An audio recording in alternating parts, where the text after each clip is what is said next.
ಚರ್ಚೆ ಆಗ್ತಾ ಇತ್ತು ಮತ್ತು ನಮ್ಮ ಸರ್ಕಾರ ಏನು ಸುಪ್ರೀಂ ಕೋರ್ಟಿನ ಆದೇಶ ಇದೆ ಆ ಆದೇಶದ ಹಿನ್ನೆಲೆಯಲ್ಲಿ ಜಸ್ಟಿಸ್ ನಾಗಮೋಹನ್ ದಾಸ್ ಅವರ ಕಮಿಷನ್ ಮಾಡಿ ಅದಕ್ಕೆ ಅಂಕಿಅಂಶಗಳನ್ನು ಸಂಗ್ರಹಣೆ ಮಾಡಿ ಅದರ ಆಧಾರದ ಮೇಲೆ ಸಾಮಾಜಿಕವಾಗಿ ಶೈಕ್ಷಣಿಕವಾಗಿ ಏನು ಹಿಂದೆ ಉಳಿದಿದ್ದಾರೆ ಆ ಸಮುದಾಯಗಳನ್ನ ಸಮಾಜದ ಮುಖ್ಯವಾಹಿನಿಗೆ ತರಬೇಕು ಅನ್ನುವಂಥ ಉದ್ದೇಶದಿಂದ ಏನು ನಾಗಮೋಹನ್ ದಾಸ್ ಕಮಿಷನ್ ಮಾಡಿದ್ರು ಅದರ ವರದಿ ಸದ್ಯದಲ್ಲೇ ಅವರು ಕೊಡ್ತಾರೆ ಅಂತಕ್ಕಂಥ ಮಾಹಿತಿ ನಮಗೆಲ್ಲ ಇದೆ. ಆ ವರದಿ ಕೊಡುವಂತ ಸಂದರ್ಭದಲ್ಲಿ ನಾವು ವಿವಿಧ ಸಮುದಾಯಗಳೇನಿದ್ದಾವೆ ವಿದಿನ್ ದಿ ಪರಿಶಿಷ್ಟ ಜಾತಿ ಒಳಗಡೆ ಇರ್ತಕ್ಕಂಥ ಸಮುದಾಯಗಳು ನಾವೆಲ್ಲರೂ ಕೂಡ ಒಟ್ಟಾಗಿ ಹೋಗಬೇಕು, ಏನು ಯಾವುದೇ ಸಂಘರ್ಷ ಆಗಬಾರ್ದು ಮತ್ತು ಏನೇ ವ್ಯತ್ಯಾಸಗಳು ಬಂದರೂ ಅದನ್ನ ಸರಿದೂಗಿಸ್ಕೊಂಡು ಹೋಗ್ತಕ್ಕಂಥ ಒಂದು ತೀರ್ಮಾನಕ್ಕೆ ಬರಬೇಕು. ಇಲ್ಲದೆ ಹೋದ್ರೆ ಮತ್ತೆ ಇದು ಮುಂದೆ ಹೋಗುತ್ತೆ, ಮತ್ತೆ ಒಳ ಮೀಸಲಾತಿಯ ಸಮಸ್ಯೆ ಇನ್ನೂ ಒಂದಷ್ಟು ವರ್ಷಗಳು ಹೋಗುತ್ತೆ ಅಂತೇಳಿ ಅದು ಹೋಗಬಾರ್ದು ಅನ್ನೋ ಉದ್ದೇಶಕ್ಕಾಗಿ ನಾವೆಲ್ಲ ಒಟ್ಟಾಗಿ ಹೋಗ್ಬೇಕು ಅಂತೇಳಿ ಇವತ್ತು ಚರ್ಚೆ ಮಾಡಿದ್ದೇವೆ. ಒಂದು ಅಭಿಪ್ರಾಯ, ನಾವೆಲ್ಲರೂ ಕೂಡ ಏನೇ ವರದಿಯಲ್ಲಿ ಬರಲಿ ಅದನ್ನ ನಾವುಗಳು ಚರ್ಚೆ ಮಾಡಿಕೊಂಡು ಒಟ್ಟಾಗಿ ಹೋಗಬೇಕು ಅಂತೇಳಿ ಒಂದು ತೀರ್ಮಾನವನ್ನ ಇವತ್ತು ಮಾಡಿದ್ದೇವೆ. ವರದಿ ಬಂದ ಮೇಲೆ ಅದು ಸ್ವಾಭಾವಿಕವಾಗಿ ಸಂಪುಟಕ್ಕೆ ಹೋಗುತ್ತೆ, ಸಂಪುಟದಲ್ಲಿ ಏನು ಸರ್ಕಾರ ತೀರ್ಮಾನ ತಗೊಳ್ಳುತ್ತೆ ಅದು ಬೇರೆ ವಿಚಾರ. ಆದರೆ ನಮ್ಮ ಸಮುದಾಯಗಳ 101 ಜಾತಿಗಳು ಏನು ಒಳ ಜಾತಿಗಳಿದ್ದಾವೆ ಅವೆಲ್ಲರಿಗೂ ಕೂಡ ನ್ಯಾಯ ಸಿಗಬೇಕು. ಅವರೆಲ್ಲರೂ ಕೂಡ ಎಷ್ಟೇ ಸಣ್ಣ ಸಂಖ್ಯೆಯಲ್ಲಿರಲಿ ಹೆಚ್ಚಿನ ಸಂಖ್ಯೆಯಲ್ಲಿರಲಿ ಅವ್ರಿಗೂ ಕೂಡ ಸಾಮಾಜಿಕವಾಗಿ ನ್ಯಾಯ ಸಿಗಬೇಕು ಅಂತೇಳಿ ನಾವು ಅದರ ಬಗ್ಗೆ ಚರ್ಚೆ ಮಾಡಿದ್ದೇವೆ. ಇವತ್ತು ಎಲ್ಲ ಶಾಸಕರುಗಳು ಮಂತ್ರಿಗಳು ಎಲ್ಲರೂ ಕೂಡ ಭಾಗವಹಿಸಿದ್ರು, ಅವರವರ ಅಭಿಪ್ರಾಯಗಳನ್ನು ಕೂಡ ಹೇಳಿದ್ದಾರೆ. ಮುಂದಿನ ದಿನದಲ್ಲಿ ವರದಿ ಬಂದ ಮೇಲೆ ನಾವು ಮಾನ್ಯ ಮುಖ್ಯಮಂತ್ರಿಗಳನ್ನು ಕೂಡ ಭೇಟಿ ಮಾಡಿ ಎಲ್ಲರಿಗೂ ನ್ಯಾಯ ಸಿಗುವಂತ ರೀತಿಯಲ್ಲಿ ಒಂದು ತೀರ್ಮಾನಕ್ಕೆ ಬರಬೇಕು ಅಂತ ಸಲಹೆಯನ್ನು ಕೊಡ್ತೇವೆ.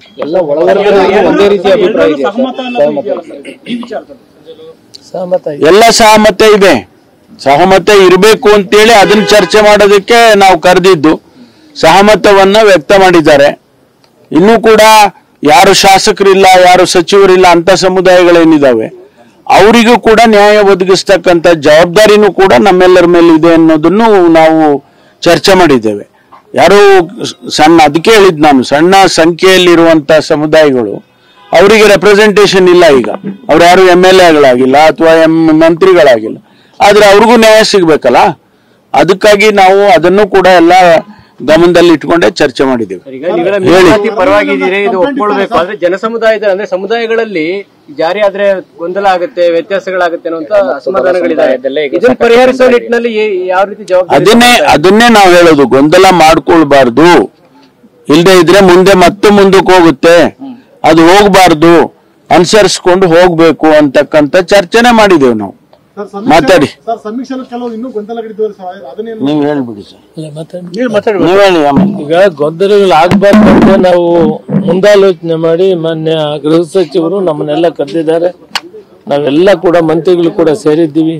ಮಹದೇವಪ್ಪನವರು, ಯುವರಾಜ್ ಚಂಗಡಿಗೆಯವರು, ತಿಮ್ಮಾಪುರ ಅವರು, ನಾವೆಲ್ಲ ಒಟ್ಟಿಗೆ ಸೇರಿದ್ದೀವಿ. ನಮ್ಮ ಒಟ್ಟಭಿಪ್ರಾಯ ಗೃಹ ಸಚಿವರು ಹೇಳಿದಾಗೆ ಜನಸಂಖ್ಯೆ ಕಡಿಮೆ ಇರೋ ಸಮುದಾಯಗಳು ಕೂಡ ನ್ಯಾಯ ಕೊಡಬೇಕು. 101 ಜಾತಿ ಕೂಡ ನಾವು ಜವಾಬ್ದಾರಿ ತೆಗೆದುಕೊಂಡು ಅವರೆಲ್ಲರಿಗೂ ನ್ಯಾಯ ಕೊಡಬೇಕು.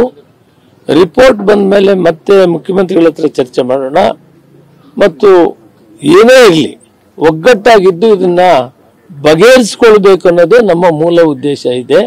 ಬಗೆಹರಿಸಿಕೊಂಡು ನ್ಯಾಯಸಮ್ಮತವಾಗಿ ಆ ಜನಸಂಖ್ಯೆ ಆಧಾರದ ಮೇಲೆ ಅವರಿಗೆ ಸಿಕ್ಕಬೇಕಾಗಿರೋ ಸೌಲಭ್ಯಗಳನ್ನು ಕೊಡೋದಕ್ಕೆ ಒಂದು ತೀರ್ಮಾನವನ್ನ ಕ್ಯಾಬಿನೆಟ್ ಮಾಡಬೇಕಾಗ್ತದೆ.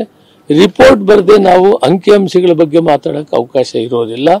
ರಿಪೋರ್ಟ್ ಬಂದ ಮೇಲೆ ಮತ್ತೊಮ್ಮೆ ಚರ್ಚೆ ಮಾಡಿ ನಾವು ನಮ್ಮ ಅಭಿಪ್ರಾಯಗಳು ಒಟ್ಟಾರೆ ಏನು ಈ ಸಮುದಾಯದಲ್ಲಿ ಎಲ್ಲ ಸಚಿವರು ಶಾಸಕರು ಒಟ್ಟಿಗೆ ಸೇರಿ ಮಾತಾಡಿ ಮತ್ತೆ ಮುಖ್ಯಮಂತ್ರಿಗಳ ಮುಂದೆ ಹೋಗ್ತೀವಿ. ಆಮೇಲೆ ಸಾಕು ಬಿಡಿ ಸಾಕು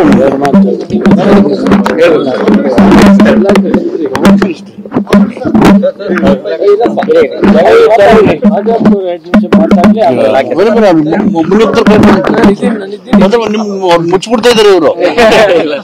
ಇಲ್ಲ ಅವ್ರು ನಾನು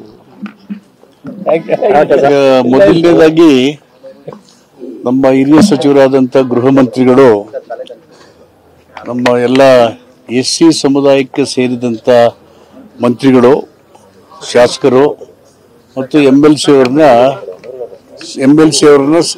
ಸಭೆಗೆ ಕರೆದ್ರು. ಅಜೆಂಡಾ ಇವತ್ತೊಂದು ಅಂದ್ರೆ ಒಳ ಮೀಸಲಾತಿ, SCಗಳ ಒಳ ಮೀಸಲಾತಿಗೆ ಸಂಬಂಧಪಟ್ಟ ಒನ್ ಅಜೆಂಡಾ.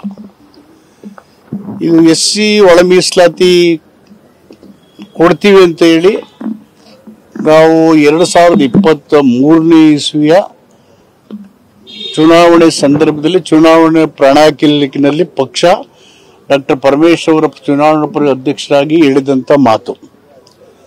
ಅದಕ್ಕಿಂತ ಹಿಂದೆನೆ 1997 ಕಾಂಗ್ರೆಸ್ ಸರ್ಕಾರ ಸದಾಶಿವ ಆಯೋಗ ರಚನೆ ಮಾಡಿ ಒಳ ಮೀಸಲಾತಿ ಕೊಡ್ತೀವಿ ಅಂತ ಆವತ್ತು ಹೇಳಿತು. ಆ ಮಧ್ಯೆ ಬಂದಂತ ಬಿಜೆಪಿ ಸರ್ಕಾರಗಳು ಇದನ್ನ ಮೀಸಲಾತಿ ಬಗ್ಗೆ ತೀರ್ಮಾನನೂ ಮಾಡಲಿಲ್ಲ, ಮಾತು ಆಡಲಿಲ್ಲ. ನಿನ್ನೆ ಮಾತ್ರ ಧರಣಿ ಕೂತಿದ್ದಾರೆ, ಒಂದು ಸದಾಶಿವ ಆಯೋಗ ಜಾರಿ ಮಾಡಿ ಅಂತಾರೆ. ಬಿಜೆಪಿ ಸರ್ಕಾರ ಇದ್ದಾಗ ಸದಾಶಿವ ಆಯೋಗ ರಿಪೋರ್ಟ್ ಇಸ್ ಕ್ಲೋಸ್ಡ್ ಅಂತ ಹೇಳಿ ತಿರಸ್ಕಾರ ಮಾಡಿದ್ರು ಬಿಜೆಪಿ ಸರ್ಕಾರದವರು.